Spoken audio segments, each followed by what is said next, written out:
So since you were, as long as, you've grown up and certainly through your 20s and now, you've worked incredibly hard. And I know that a lot of the people around you have worked very hard. What's sort of the advice or the way that you think about your work-life balance in your 20s? And what do you recommend to people who want to do these things and also want to, experience their 20s? Well, I don't think I work as hard as a lot of people. I think I do work pretty hard.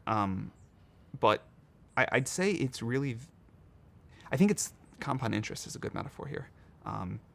If you work really hard at the beginning of your career and you get a little bit better at what you do every day, every week, every year, and you learn more and you meet more people and you just get more done, there's a compound effect. And it's far better to put that time in at the beginning of your career than at the end, because if you do it at the beginning, you get to benefit from it, for the rest of the time you work. So, one thing I always try to do is like meet every person I had time for, go to everything I could, and just like spend a little bit more time trying to learn and get better at what I do. And I think that is really valuable. The beginning of your career, I think in terms of setting the trajectory that the rest of your career follows is the most valuable time. And so obviously you don't want to work all the time because your 20s are your 20s. But I do think you want to work harder than most people think you should.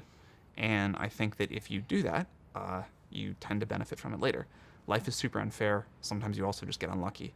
And so all you can do is kind of maximize chances there. But I do think that working hard early in your career to get the leverage and the compounding effects is underrated and one of the most valuable pieces of advice that I never got.